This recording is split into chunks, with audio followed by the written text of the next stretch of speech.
Bien, vamos a orar, hermanos.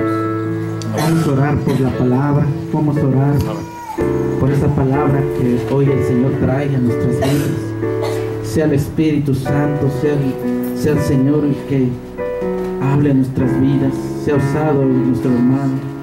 Gloria al Señor por el Espíritu de Dios. Bendito Dios y Padre, te damos gracias, Señor, en esta bendita hora, en esta bendita mañana, Padre bendito, porque grande es tu amor y grande es tu misericordia, bendito Dios. Gracias, bendito Padre, gracias, Señor, porque grande y maravilloso es tu bendito y glorioso nombre, Señor Jesucristo. Gracias, bendito Padre, gracias, bendito Dios, porque grande es tu amor y grande es tu misericordia, Señor Jesucristo.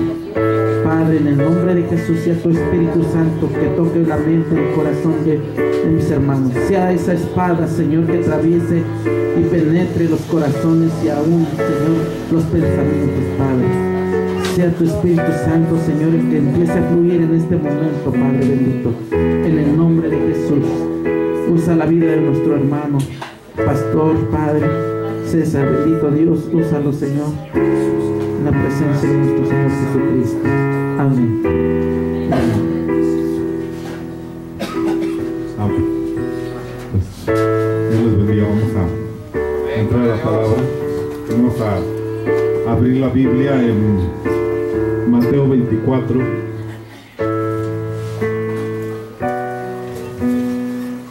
Quiero decirle que algo en lo personal, bueno, la Biblia habla que hay 5 ministerios, que hay profetas, evangelistas, pastores, maestros, apóstoles, ¿verdad? Yo en lo personal, yo no me considero pastor, yo me considero más maestro, ¿verdad? Entonces, el mensaje que a veces se da, la predicación es diferente a una enseñanza. Hoy vamos a ver una enseñanza, no una predica, pero esperemos que Dios nos hable a través de su palabra. Vamos a leer Mateo 24. Dice la palabra de Dios así, dice: cuando Jesús salió del templo y se iba, es decir, el Señor Jesús salió del templo, y cuando se iba, dice, se acercaron sus discípulos para mostrarle los edificios del templo. Respondiéndole, él les dijo: ¿veis todo esto? De cierto os digo que no quedará piedra sobre piedra que no sea derribada. Y estando él sentado en el monte de los olivos, los discípulos se le acercaron diciendo: dinos cuándo serán estas cosas y qué señales habrá de tu venida y del fin del siglo. Y ahí me voy a brincar al 14, me interesa todo el capítulo, pero me voy a brincar al 14, dice: y será predicado este evangelio del reino en todo el mundo para testimonio a todas las naciones, y entonces vendrá el fin.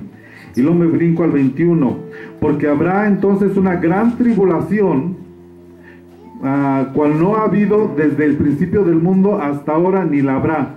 Y de ahí me brinco al 29, dice: e inmediatamente después de la tribulación de aquellos días, el sol se oscurecerá y la luna no dará su resplandor, y las estrellas caerán del cielo, y las potencias de los cielos serán conmovidas.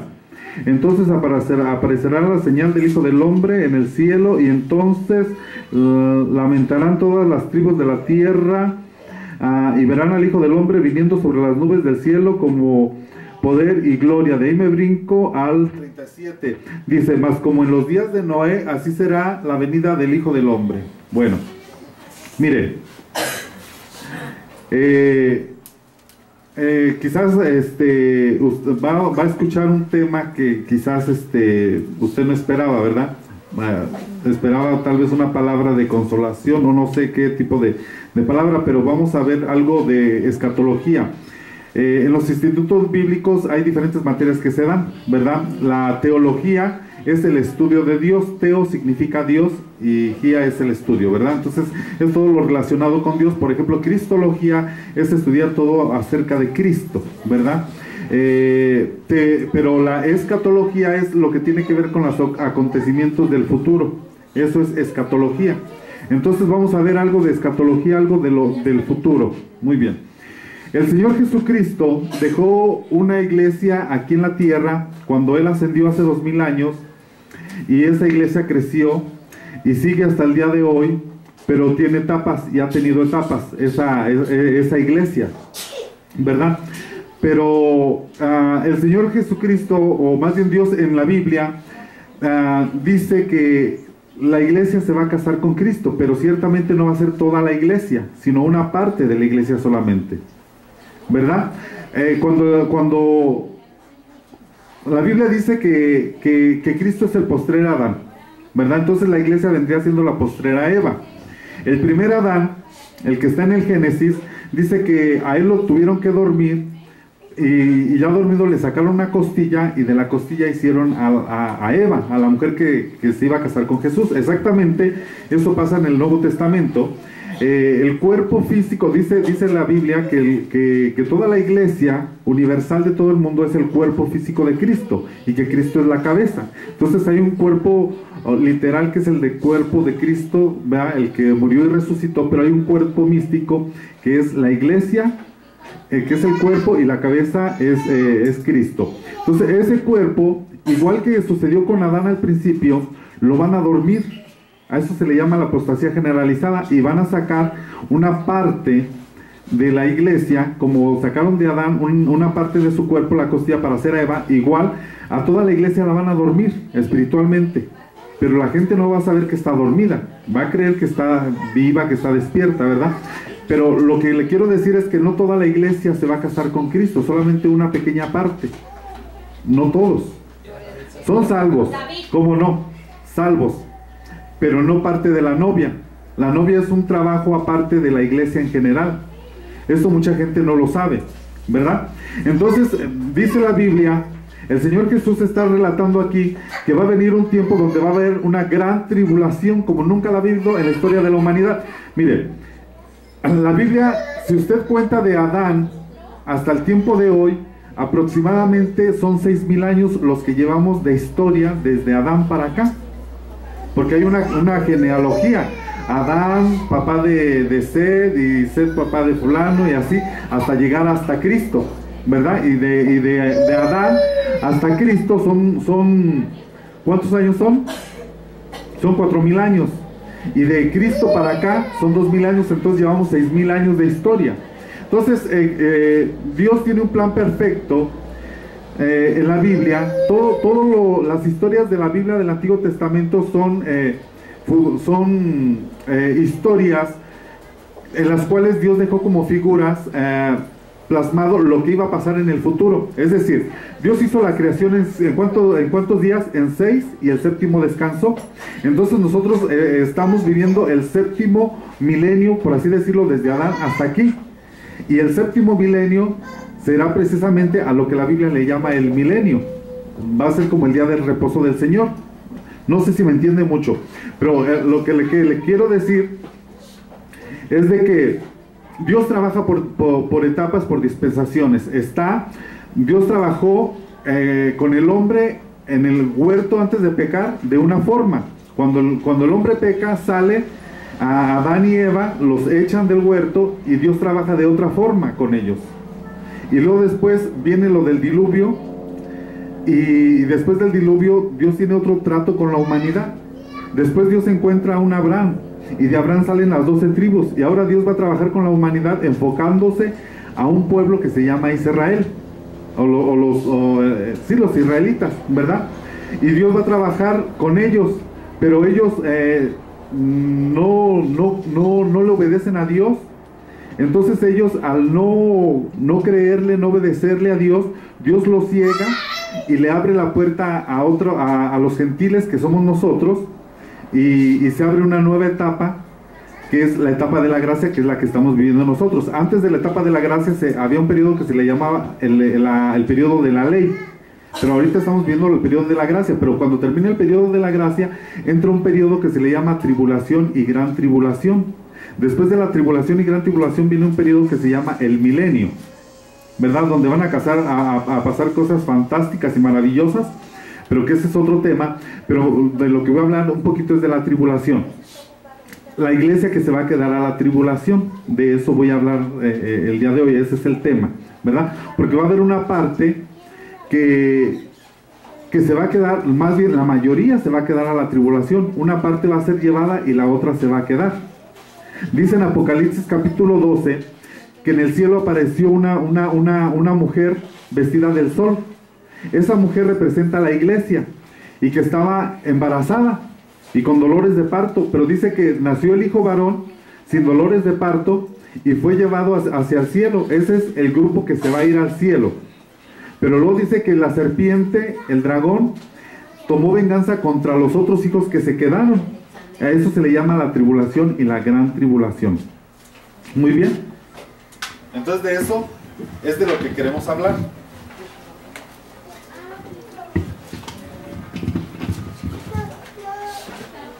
Dirá usted, ¿por qué estamos hablando de este tema? ¿Qué nos interesa? Pues sí nos interesa porque, mire hermano, se están moviendo muchas cosas en las iglesias, se mueve mucho lo del asunto de la prosperidad, de la multiplicación y de esas cosas, pero no se habla ni de la santidad, ni en contra del pecado, no se habla nada en contra de eso, ¿verdad?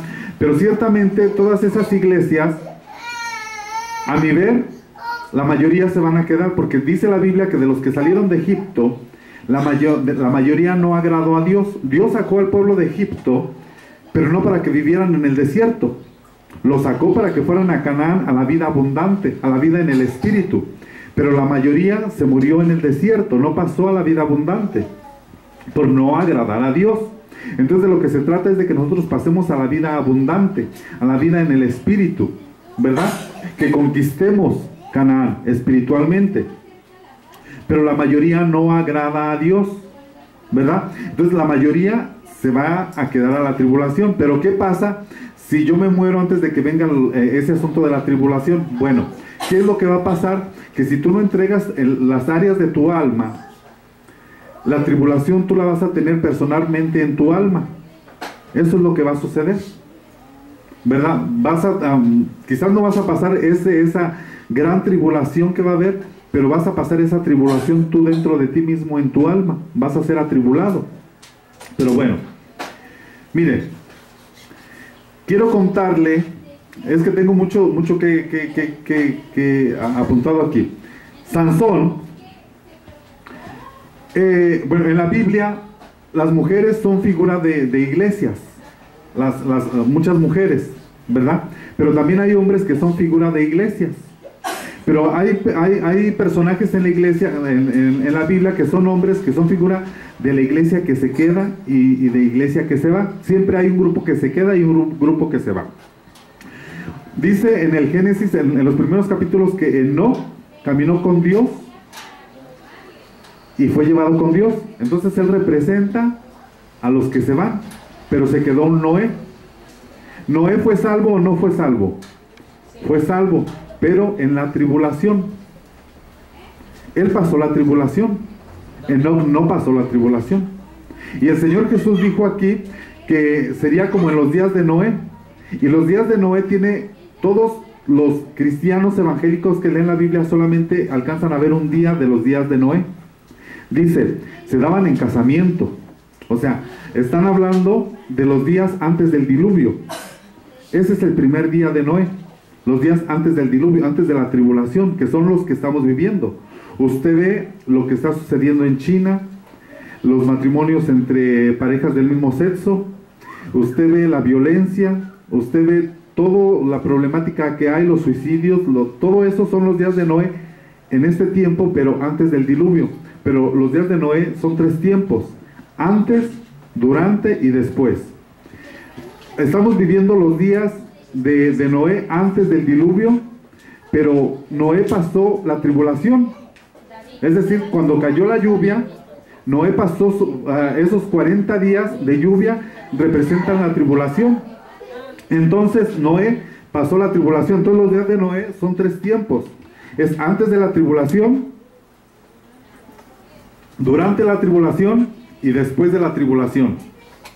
Después de la tribulación se murieron. Recuerde usted que en el arca de Noé sobrevivieron solamente Noé y su familia. Había un justo, uno. ¿Quién era ese justo? Noé. Y Noé cubrió a sus hijos y a su esposa, ¿verdad? Y solamente se salvaron ellos. Todos los demás fueron muertos. Se murieron todos. Todos se murieron. Pero entonces cuando pasa lo del diluvio y las aguas bajan, ¿quién repobló la tierra? No fueron los hijos del diablo, fueron los hijos de Dios, los descendientes de Noé, quienes repoblaron la tierra. Entonces, en la tribulación, fíjese lo que va a pasar. Dice que una tribulación tan grande como nunca ha habido. Imagínese usted, Dios va a matar a los hijos del diablo en la tribulación, y luego el diablo va a matar a los hijos de Dios. Entonces, ¿quién queda? Solamente los sellados. Y esos sellados van a pasar a la otra etapa, que es el milenio, y son ellos los que van a repoblar la tierra. No son los hijos del diablo, son los hijos de Dios los que van a pasar al milenio, y ellos van a repoblar la tierra. Otra vez, igual que pasó con Noé. Los que repoblaron la tierra no fueron los hijos del diablo, fueron los hijos de Noé, de la genealogía. Y Dios andaba buscando en Noé una persona que estuviera limpio en sus genes. Él era el único que estaba limpio genéticamente, porque todos los demás ya estaban contaminados, porque había mezclas, porque había muchas cosas negativas, ¿verdad? Entonces Noé pasó la tribulación, pero Enoc no. Entonces vamos a leer Judas 1:14. Judas 1:14 dice así. Dice, de esto también profetizó Enoc. Dice, séptimo desde Adán, diciendo, he aquí, vino el Señor con sus santas de decenas de millares. Pero está hablando que Enoc es el séptimo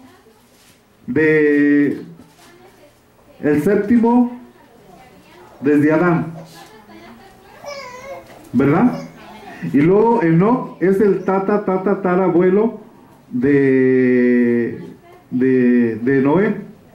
Y Noé pasa la tribulación, pero Enoc no. Enoc fue llevado. Entonces, Enoc es llevado, a Noé es quedado. Y luego Elías es llevado y Eliseo se queda. Entonces, el que es llevado es figura de la iglesia que se va, y el que se queda es figura de los que se quedan, con doble porción, pero se quedan.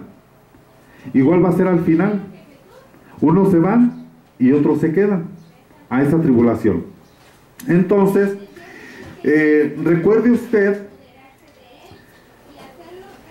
cuando en el libro de Josué, Dios le va a decir a Josué, vas a entrar a Canaán y vas a conquistar, pero manda primero unos espías. Y manda espías, y se meten a la casa de una prostituta llamada Rahab, y Rahab los esconde. Tiene temor de Dios esa prostituta, y esa prostituta es figura de la iglesia, porque nosotros éramos de una prostituta espiritualmente hablando. ¿Por qué prostituta? Porque nos prostituíamos con otros dioses que no eran Dios, con imágenes hechas de barro, de madera, de bronce, de hierro, por eso espiritualmente representa a ella. Entonces ella tiene temor de Dios y esconde a los varones, a dos, así como la iglesia esconde en su corazón a Cristo y al Espíritu Santo, ¿verdad? Los esconde. Entonces ella tiene temor de Dios y le dicen, ¿sabes qué? Vamos a destruir la ciudad, y ella pide misericordia y tiene temor. Entonces le dijeron, vamos a hacer una cosa, vamos a destruir todo esto, todo Jericó. Jericó era una ciudad grandísima, amurallada. Representa el mundo que tiene muros. El mundo está amurallado. Y hay una entidad que se llama Rahab y su casa. Le dijeron, vamos a entrar y vamos a destruir, pero si tú no quieres que tu familia perezca y tú tienes temor de Dios, mete a todos tus familiares y a todo el que pueda a tu casa. Y van a poner un cordón rojo. El cordón rojo es figura de la sangre de Cristo. Entonces, le dijeron, todo el que esté adentro no va a perecer, pero si alguien se sale de la iglesia, ya no es culpa de nosotros. Lo mismo que pasó con la puerta de los tindeles en el Éxodo, ¿verdad? Que tenían que poner la sangre del cordero en las casas, de las puertas de las casas, y si se salía un primogénito, lo mataba a la muerte, porque tenía que permanecer dentro, ¿verdad? Y lo mismo pasó aquí con Rahab. A Rahab le dijeron, mete a todos los que puedas a tu casa. Entonces vino la destrucción. Usted sabe, Dios le dio órdenes a Josué y le dijo: van a darle vueltas a la ciudad durante 6 días, que son 6,000 años. Y el séptimo día, que es cuando empieza la tribulación, van a dar 7 vueltas. El séptimo día son 7 vueltas, que son los 7 años de tribulación. Y los muros van a caer, y van a entrar y van a incendiar toda la ciudad de Jericó, porque este planeta Tierra, le cuento, va a caer fuego sobre el planeta Tierra. Así como vino un diluvio de agua, ahora viene un diluvio de fuego. Así como no le creían a Noé, y Noé decía: va a llover agua de arriba para abajo, y clavaba un clavo. Va a llover agua de arriba para abajo. Y la gente se reía porque decían: ay, ¿cómo que va a llover de arriba para abajo? Es que antes no llovía de arriba para abajo, llovía de abajo para arriba. Porque dice que salía, como no había quien sembrara la tierra, salía un vapor de agua que mojaba la tierra. Entonces se burlaban de Noé y le decían a Noé: pero es que los libros de historia de la Harvard, de la universidad, de la secundaria, de la preparatoria, dicen que nunca ha sucedido tal cosa, y no le creían y se burlaban. Igual que ahora, si usted le dice a la gente que va a llover fuego del cielo, no le van a creer, pero ahí dice. Y Jericó iba a ser una ciudad que la rodearon, y el séptimo día le dieron 7 vueltas, que son los 7 años de la tribulación. ¿Qué pasó? Cayeron los muros, entraron y quemaron la ciudad, porque esta ciudad, pero lo único que permaneció en pie fue la casa de Rahab.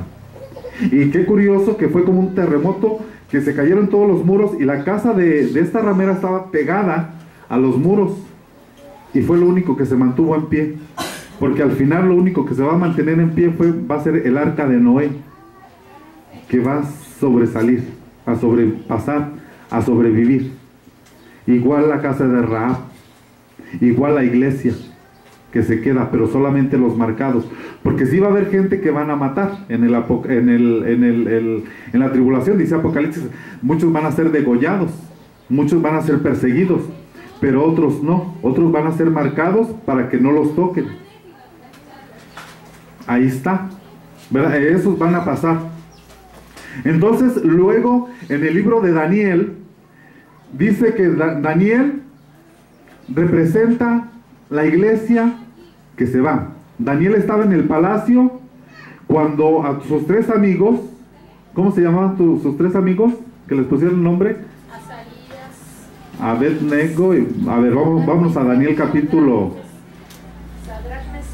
Abednego, ahí mero, esos meros. Dice ahí en Daniel 3:19: entonces Nabucodonosor se llenó de ira y se demudó el aspecto de su rostro contra Sadrach, Mesach y Abednego, y ordenó que el horno se calentara 7 veces más de lo acostumbrado. Note usted que otra vez el 7 veces representa los 7 años de la tribulación en el horno, que van a ser echados al fuego. Estos van a ser echados al fuego, pero no se van a quemar, pero van a pasar la tribulación. La tribulación no la pasó Daniel, la pasaron sus amigos, que es la iglesia que se va a quedar. Pero Daniel estaba en el palacio cuando sucedió eso, es decir, Daniel ya se había ido, es la iglesia que se va. Y estos 3 son los que se quedan a la tribulación, al horno 7 veces calentado, 7 veces, que son 7 años de tribulación. Pero resulta que el fuego no los quemó, sino que lo único que quemó fueron las amarras. La tribulación que tú pasas en este tiempo no te va a destruir, no te va a eliminar, te va a quitar las amarras que tienes, las ataduras. Lázaro, cuando le dieron vida, el Señor Jesús le dijo: Lázaro, sal fuera. Estaba en la tumba, estaba muerto espiritualmente como nosotros, y Cristo les da vida a los hombres por su espíritu, ¿verdad? Pero salió atado, había que desatarlo. Entonces hay gente que está viva espiritualmente, pero con ataduras. Ataduras en los pies, que no danza; ataduras en las manos, que no aplaude; ataduras en los ojos, que no ve, que están cegados, y hay que desatarlos. Y las ataduras de aquí, de este horno, el horno solamente sirvió para quemar las ataduras, porque ellos no se quemaron. Es decir, ellos pasaron la tribulación. Entonces va a haber un grupo que se va a quedar a la tribulación, que son los marcados, que son los sellados, ¿verdad? Ahora, en el caso de José, José es el soñador, el de la Biblia. Él tenía, ¿cuántos hermanos tenía? Eran 12, él era el uno, y entonces tenía 11 hermanos. Y sus hermanos lo vendieron, como vendieron a Jesús, porque es figura de Jesús, él, ¿verdad? José. Y José se va a Egipto, que es figura del mundo, y se casa con una egipcia. Es decir, nosotros. Jesús se casa con nosotros, ¿verdad? Que somos medios egipcios, ¿verdad? Pero sí, pero ahora tenemos ciudadanía en el cielo, pues, ¿verdad? Y cuando viene lo de las vacas flacas y las vacas gordas, son 7 años de vacas flacas, 7 años de tribulación, y y José ya estaba casado. Cuando llegó el tiempo de las vacas flacas, José ya estaba casado. Es decir, nosotros debemos procurar no prepararnos para pasar la tribulación. Es decir, usted no debe de comprar muchas aguas, muchos alimentos enlatados no perecederos para pasar la tribulación. Porque si usted hace eso, usted está pensando en pasar la tribulación. Usted debe prepararse para irse con el Señor, para ser arrebatado, no para quedarse, sino para irse. Porque hay iglesias donde sí se preparan, pero se están preparando para quedarse, no para irse. Y resulta que Pablo,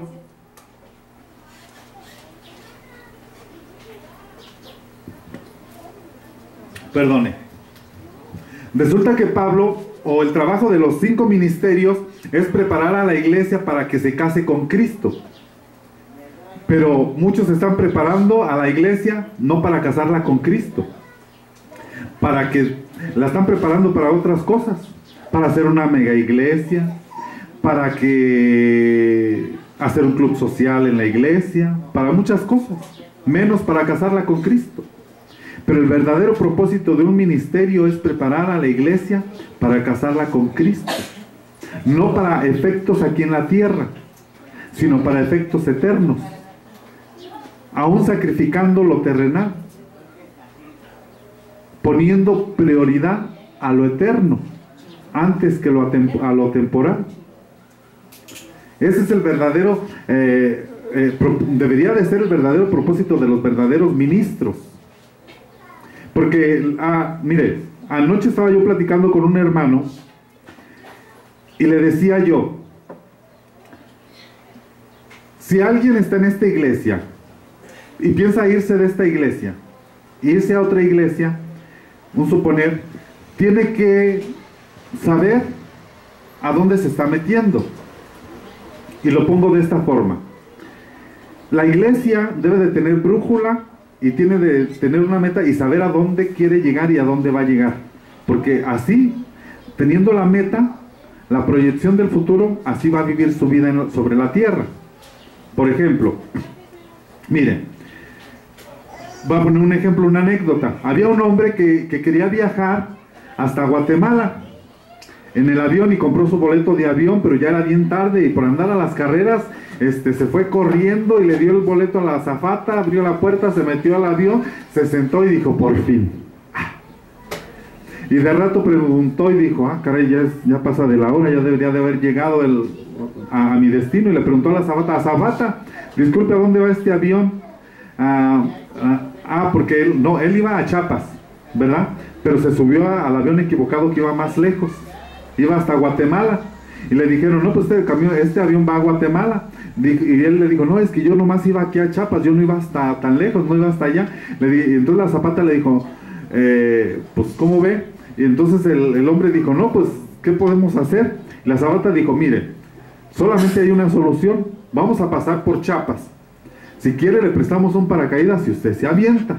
Y usted cae ahí donde usted quiere llegar. Pero este avión, no por usted, no va a hacer escala, se va a ir directo hasta Guatemala. Entonces así son las iglesias. A las iglesias su meta es llenar un gran estadio, hacer una mega iglesia. Su meta es esta, es la meta. Su meta es cualquier cosa menos casarse con Cristo. Entonces, si usted, esta iglesia, la meta debe de ser casarse con Cristo. Pero si alguien, su meta no es esa, pues su viaje no va a ir hasta allá. Va a ser salvo, ¿cómo no? Como todos los que salieron de Egipto, pero que no llegaron a Canaán, porque su meta de ellos no era Canaán. Y muchos tuvieron la oportunidad, pero dijeron, no, nosotros nos queremos a quedar vivir en el desierto. Si quieren les ayudamos a conquistar Canaán, pero a nosotros ya nos gustó la vida en el desierto. Hay gente que le gusta vivir en el desierto, y Dios no nos llamó para vivir en el desierto. Nos llamó a vivir en abundancia.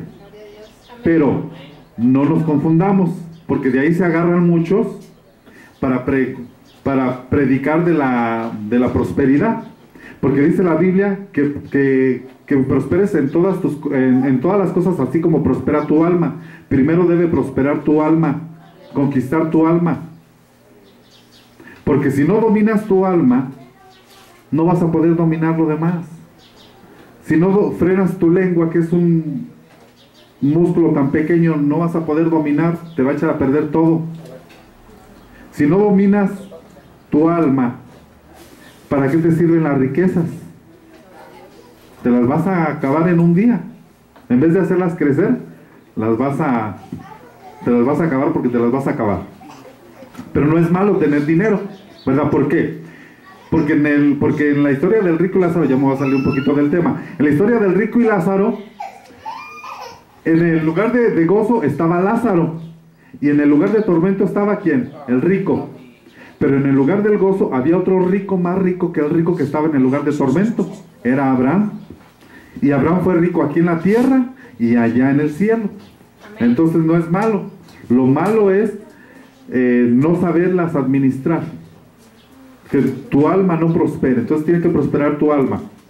Entonces estamos hablando de José. José, o si era de José, ¿verdad? Que es figura de Cristo. Cristo se casa con una egipcia, que es figura de la iglesia. Luego vienen los 7 años de las vacas flacas, que son los 7 años de la tribulación. Pero sus hermanos están cegados. ¿Por qué? Porque los judíos fueron cegados para que entráramos nosotros. Después, ahí en la tribulación, cuando está la tribulación, José se les manifiesta a sus hermanos y les dice, miren, yo soy su hermano. Va a ser Cristo que se le va a revelar a los judíos, se les van a quitar las vendas a los judíos. Y todos esos milagros que ven los judíos en este tiempo, porque usted sabe que hace 60 años, en el 48 se fundó la nación de los judíos, ¿verdad? Dice, hay una profecía en la Biblia que dice, ¿nacerá una nación en un día? Sí. En 1948 nació una nación en un día. En un día se fundó. Pero había muy poquitos judíos. Y lo único que tenían eran poquitos judíos y un montón de desierto. Puro desierto. Pero después de 60 años, vaya usted a ver lo que han hecho, el paraíso que han hecho los judíos en el desierto. Tienen ejército, tienen economía, exportan productos, frutas, flores, productos de computación. Entonces tienen mucho dinero ellos, un gran ejército, ¿verdad? Pero todo eso no saben que Dios es el que les está ayudando. Pero cuando venga eso de la tribulación, Cristo se va a quitar la peluca, por así decirlo, como José, y les va a decir, yo soy su hermano, el que les está ayudando. Entonces, ¿quién les está ayudando a los judíos? Dios, Jesús. Pero ellos no lo saben, ¿verdad? Pero porque ellos también tienen promesas, pero las promesas de ellos quedaron como en pausa, como entre paréntesis, hasta que entre el último de los gentiles que ha de ser salvo. Entonces ellos también se les va a quitar la venda, pero hasta después. Pero ahí están los 7 años de tribulación. Mire, ya dije, Apocalipsis capítulo 12, Moisés y los juicios, que también se mencionó aquí. Moisés fue otro que se casó con otra gentil. Moisés fue echado a un río cuando era niño. El Señor Jesús también nació en el río del Espíritu. Fue echado a un río. El Señor Jesús, porque Moisés es figura de Jesús. Luego fue criado como un egipcio, aquí en la tierra, como un humano, Cristo, igual que Moisés. Pero luego después tuvo que salir de la tierra y se encuentra con una familia, un padre que tenía 7 hijas. Era, ¿cómo se llama el papá de Jetro? Que era sacerdote y tenía 7 hijas, y Moisés se casa con una de ellas. O sea, Cristo se va a casar con una gentil, porque ahí Jetro representa a Dios, y las 7 hijas representan las 7 iglesias que están en Apocalipsis, o son 7 iglesias, por así decirlo, y se va a casar con una de ellas. Y luego después regresa a salvar a los judíos, y vienen juicios sobre Egipto, menos sobre Gosen. Gosen era la ciudad donde estaban los judíos. Exactamente lo mismo que pasó con Rahab, exactamente lo mismo que pasó con Job. Todos los juicios cayeron sobre Egipto, menos sobre Gosen. Gosen era donde estaban el pueblo de Dios, que van a ser preservados de esas plagas. Eso es la tribulación. Cuando dice que vinieron plagas, que cayó granizo, que cayó fuego, que cayó, cuando hasta usted lo ve en las películas, en la historia de las historias de la Biblia, pues, ¿verdad? Ahí se ve. Digo, porque cuando yo fui a ver esa película de José el Rey de los Sueños, estaba yo en Estados Unidos y la fui a ver con los niños de la iglesia, y cuando yo en grande estaba viendo esas imágenes que caía fuego y caía granizo y los piojos y las ranas, yo me asusté, porque Dios me abrió como el panorama y dije, esto es el Apocalipsis, esto es la tribulación. Y exactamente, esto es la tribulación, pero en figura. Pero Moisés ya estaba casado, o sea, Cristo ya va a estar casado, según todas esas figuras, y con una medio gentil, ¿verdad? Entonces, las vacas flacas, ¿no? A ver,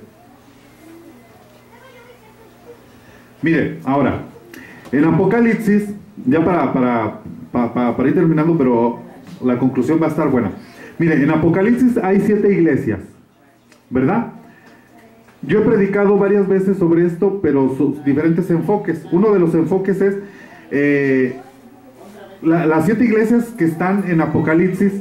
Son 7 etapas que va a pasar la iglesia en diferentes tiempos. Por ejemplo, la primera iglesia es la iglesia que va a pasar el primer periodo, cuando el Señor Jesucristo estuvo en la tierra y dejó la iglesia.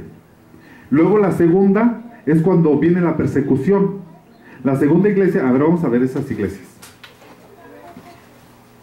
Vamos a Apocalipsis capítulo 2 y 3.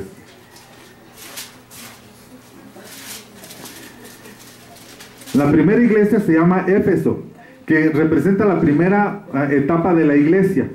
Dice, escribe el ángel de la iglesia que está en Éfeso, el que tiene las 7 estrellas en su mano derecha, al que anda entre los 7 candeleros de oro, dice esto: yo conozco tus obras, tu fatiga, tu perseverancia, y que no puedes soportar los malos, y has sometido a prueba a los que dicen ser apóstoles y no lo son, y los has hallado mentirosos. De esto tendría que ser una prédica completa de todo esto, pero esta iglesia representa a esa iglesia del principio, a la iglesia primitiva. Luego la iglesia que sigue, que es la de Esmirna, que Esmirna significa mirra, que dice, tú vas a sufrir persecución. Hay 2 iglesias que sufren persecución, ¿verdad? Una, o no recuerdo si es esta, dice, yo conozco tu tribulación, sí, aquí está, y tu pobreza, pero tú eres rico, y la blasfemia de los que dicen ser judíos y no lo son, sino que son sinagoga de Satanás. Ok, esta iglesia va a pasar tribulación, pero no es la gran tribulación ni la tribulación de la que estamos hablando, sino que va a sufrir una persecución, que fue la iglesia después de que el Señor Jesucristo asciende. La iglesia es perseguida porque no quiere salir de Jerusalén, y la persiguen. y hay una persecución y dice, tú crees que eres pobre, pero eres rica. En cambio la última iglesia, ella cree que es rica y le dice, no, tú eres pobre. Pero ahorita vamos a llegar ahí porque es la que más me interesa. Luego la de Pérgamo es la siguiente etapa de la iglesia. Ya cuando mueren todos los apóstoles que están en la Biblia, el último de los apóstoles que murió de la Biblia parece que fue el apóstol Juan, ya cuando estaba anciano, y viene una decadencia de la iglesia, de las doctrinas, se pierden las doctrinas. Entonces la iglesia de Pérgamo representa a esa iglesia. Y luego después viene la de Tiatira, que es el tiempo de la reforma. Y luego después viene Sardis. Dice Lonjero, el que habla mucho significa eso, y representa la otra etapa de la iglesia. Pero la que me interesa es la de Filadelfia y la Odisea. La Filadelfia es la etapa que estamos viviendo en este tiempo. Filadelfia, es amor. Entonces es la iglesia que ama, ¿verdad? Pero ama en el alma, no en el espíritu. Entonces esta iglesia representa esta etapa que se está viviendo ahora.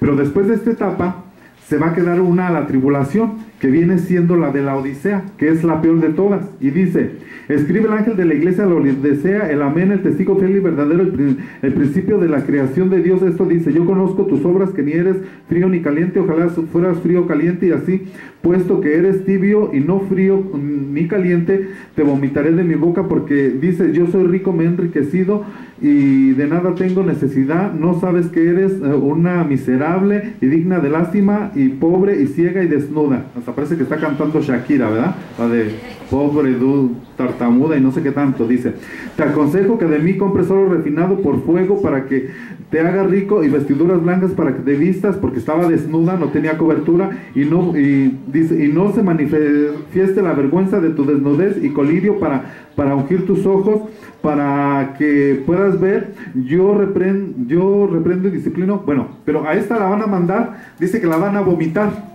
¿A dónde la van a vomitar? La van a vomitar a la tribulación. Esta representa a la iglesia que se va a quedar a la tribulación, ¿verdad? Pero Cristo lo que quiere es librarnos de todos estos juicios que vienen sobre la tierra, ¿verdad? Pero vienen. Ahora, hay gente que no le gusta predicar del Apocalipsis, una porque dicen que no lo entienden, y otra porque dicen, es que le están metiendo miedo a la gente. Pero no es eso, porque Cristo, la cita que leí de Mateo 24, yo le llamo el Apocalipsis del Señor Jesucristo, y concuerda cronológicamente. Si usted pone a la par, estudia Apocalipsis capítulo 24 con Génesis del 1 al 12, con Apocalipsis del 1 al 12, va usted ve que concuerda exactamente cronológicamente, pero el Señor Jesucristo lo resumió todo. En unas cuantas palabras resumió todo el Apocalipsis, pero concuerda cronológicamente todo, ¿verdad? Entonces la gente dice, es que están metiéndole miedo a la gente. No se trata de eso, sino se trata de tener temor a Dios y ver que vienen juicios sobre la tierra, pero que Dios te quiere prevenir de eso. Ahora, yo quiero terminar de esta forma, contándole dos historias, contándole lo que significa la palabra evangelio. La palabra evangelio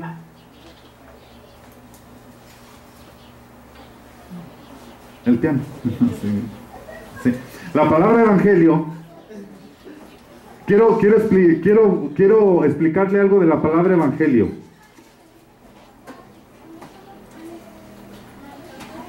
La palabra evangelio significa buenas noticias. No son malas noticias, son buenas noticias.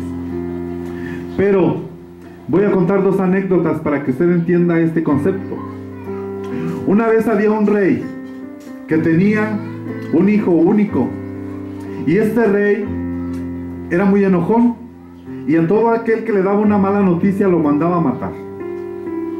Y un día el hijo del rey agarró su caballo y se fue a pasear por el campo, y unos ladrones lo agarraron y lo asaltaron y lo secuestraron, y se lo llevaron y lo encerraron, y pidieron una recompensa, y alguien le tenía que dar la noticia al rey. Pero el que le diera la noticia mala, el rey no le gustaban las noticias malas. Entonces le dijeron a un hombre, ni modo, te toca a ti dar la noticia al rey. secuestraron a su hijo y piden recompensa. Este hombre sabía que si le daba una noticia mala al rey, iba a morir. Entonces él dijo, ¿qué haré? Y se puso a orar y se puso a pensar. Dijo, ya sé lo que voy a hacer. Fue delante del rey y le contó una historia al rey. Y le dijo, señor rey, fíjese que su hijo salió a pasear, a caminar, y tuvo un accidente pequeño, nada grave, todo está bien, él está muy bien. Y unos hombres muy buenos se acercaron y lo ayudaron y lo llevaron a su casa, lo atendieron, le dieron de comer, lo alimentaron, lo curaron y lo sanaron. Señor rey, yo creo que sería bueno a estos hombres tan buenos darles una recompensa, porque ¿qué vale más? ¿Una bolsa de oro o la vida de su hijo? Y el rey se puso a pensar, pues no es mala la noticia, denle la recompensa a estos hombres porque ayudaron a mi hijo. Entonces su hijo regresó con su padre el rey, y su hijo le contó a su papá lo que había pasado. Y el rey dijo, mándenme a traer a ese hombre que me dio la noticia, y tráiganme a aquellos 2 ladrones que asaltaron a mi hijo. Maten a esos hombres que asaltaron a mi hijo, y el dinero que era para ellos, dénselo a este hombre que me dio la noticia. Porque nosotros hacemos que las cosas buenas parezcan malas y las malas parezcan buenas. El evangelio son buenas noticias. Dios te quiere salvar. Dios quiere salvarte.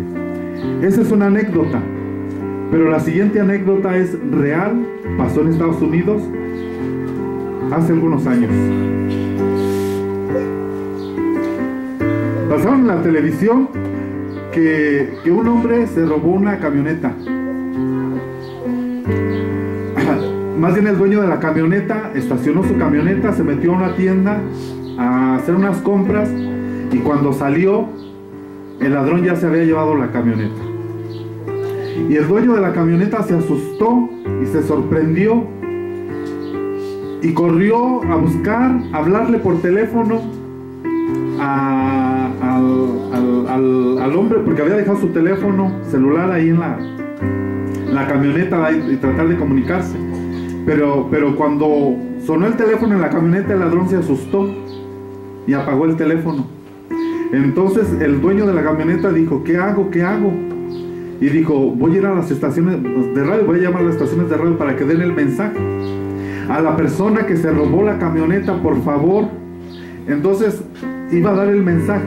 El que se robó la camioneta prendió la radio y escuchó el mensaje a medias, no escuchó el mensaje completo. Y el mensaje decía, a la persona que se robó la camioneta, por favor. Y se asustaba el de la camioneta, el ladrón, y apagaba le cambiaba de estación de radio.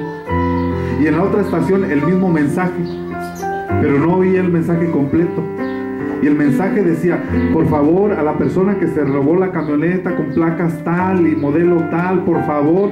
Y el hombre se asustaba y le terminó por apagar la radio y nunca escuchó el mensaje completo, porque el mensaje completo era, por favor, a la persona que se robó la camioneta fulana de tal, por favor, no se coma las galletas que están en el asiento del copiloto, porque están envenenadas.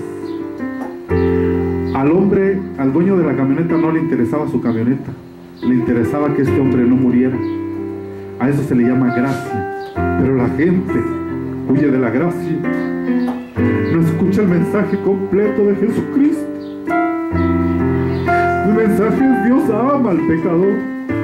Dios te ama, ponte de pie. Dios la ama al pecador. Dios te ama a ti y me ama a mí.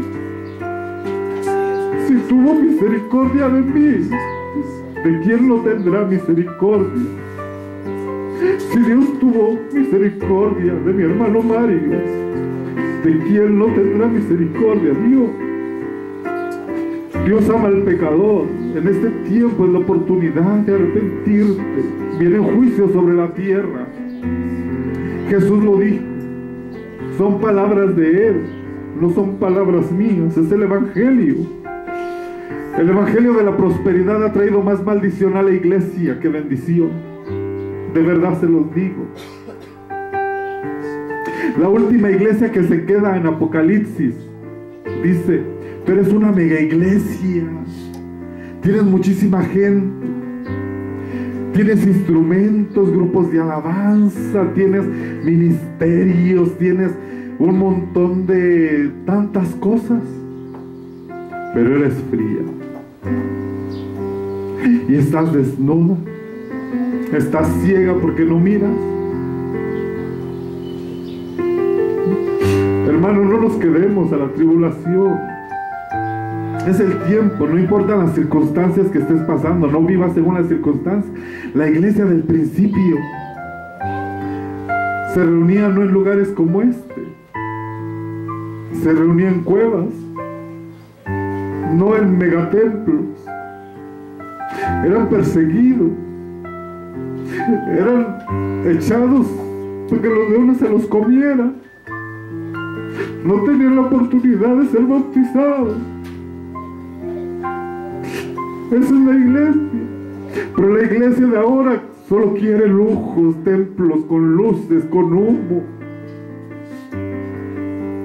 El templo eres tú. Tú eres el templo. Dios va a construir un templo.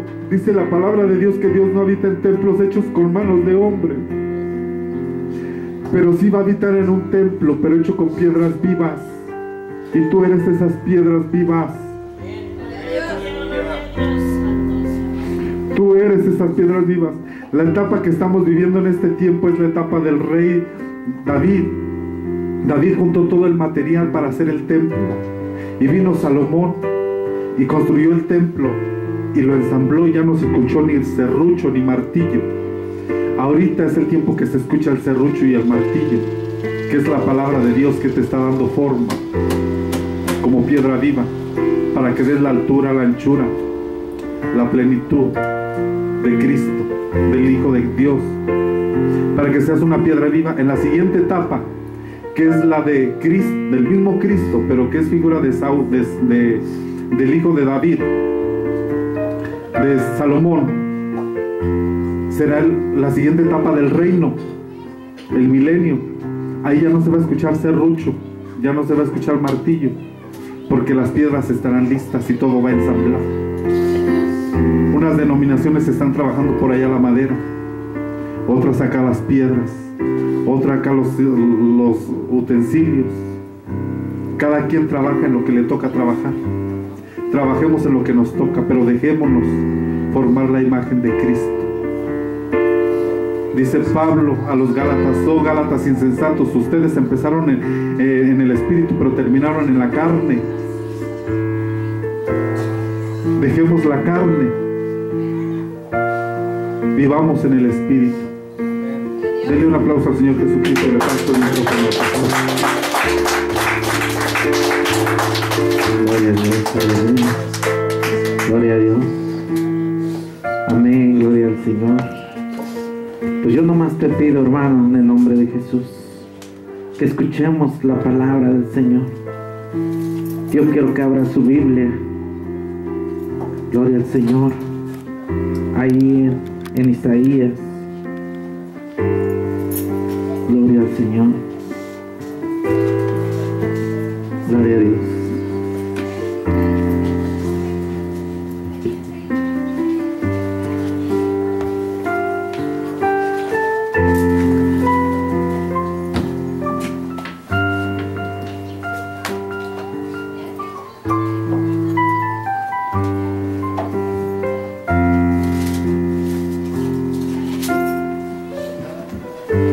Isaías 10. Gloria a Dios. 10:20. Relacionado a lo que habla el hermano. Dice: y acontecerá en aquel tiempo que los que hayan quedado de Israel y los que hayan quedado en la casa de Jacob nunca más se apoyarán en los que él hirió, sino que se apoyará con verdad en Jehová, en el Santo de Israel. El remanente volverá el remanente de Jacob volverá al Dios fuerte. Porque si tu pueblo, oh Israel, fuere como las arenas del mar, el remanente de él volverá, y la destrucción acordada rebosará justicia, pues el Señor Jehová de los ejércitos hará consumación ya determinada en medio de la tierra. Por tanto, el Señor Jehová de los ejércitos dice así: pueblo mío, morador de Sión, no temas de Asiria, con vara te herirá y con vara te alzará su palo a la manera de Egipto. Hermanos, vendrá el juicio, pero también quedará un pequeño remanente y volverá con Dios y volverá más fuerte, porque Dios restaurará todas las cosas. Amén. Hermanos, busquemos la presencia de Dios cada día. Esfuérzate, como dice su palabra. Esfuérzate. Dejemos de dormir y levantémonos. Que el Señor Jesucristo resplandezca su rostro